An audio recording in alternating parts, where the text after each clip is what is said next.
We've had lots going on in this government of recent times. The rising taxes from the Chancellor, the Gaza peace deal in which UK played a very minimal part in, and now the Chinese spy espionage situation in which Kier Starmer has been thrown in the deep end with. Well, tonight, he has finally published an 18-page document of evidence to help support his case. We're going to delve right into this. And I'm not going to lie, it doesn't look good again for the Prime Minister because it's believed that he again wasn't forthcoming in this, wasn't as transparent as he should have been, and those lies and deceitfulness are shining right through.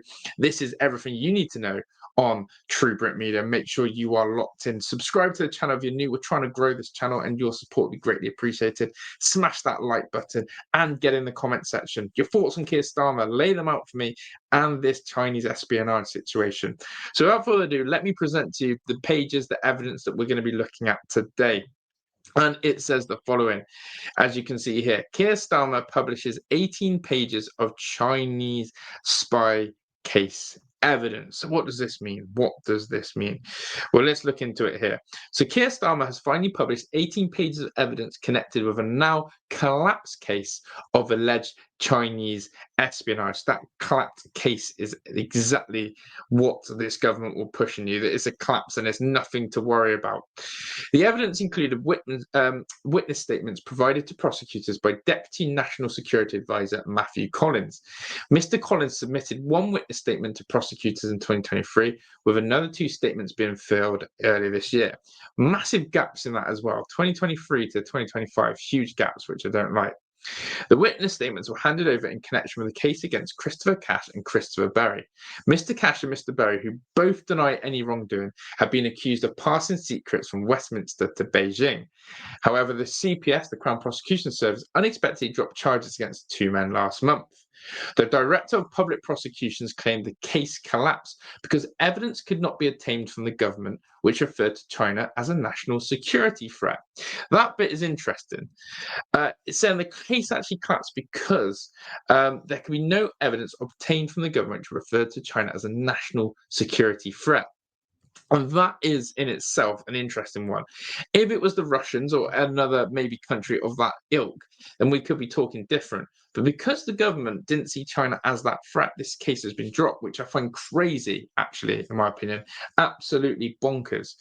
However, concluding one witness statement, Mr. Collins wrote, "For the reasons given above, it is my assessment that the suspect's alleged activities were prejudicial to the safety or interests of the UK, and that information and material parts would be directly or indirectly useful to the Chinese state. Hence why this was given the answer." And that is one part there, and I think that is massive. That Kier Starmer has published this 18 pages of evidence, and which he is forthcoming with, and we're going to get more details about that in the forthcoming days, I'm sure. But here's something else that I want to draw your attention to, which isn't pretty for Kier Starmer, and I just found this on X as I was searching through this. I don't know how well you can see this statement that I'm about to show you right now, but it's a snippet from the Telegraph which says Starmer admits he knew China's spy case was collapsing but did not intervene. PM accused of abdicating his most basic duty to defend the nation. So Kier Starmer knew for 2 days that the Chinese spy case was on the brink of collapse but did not intervene, Down the Street has admitted. The Prime Minister is facing questions about his involvement in the fiasco after the Telegraph revealed that prosecutors dropped a case against two alleged spies because the government refused to testify that China was a national security threat. On Wednesday, Sir Kier told MPs that he would publish evidence given by Matthew Collins after claims of a cover-up at the heart of the government.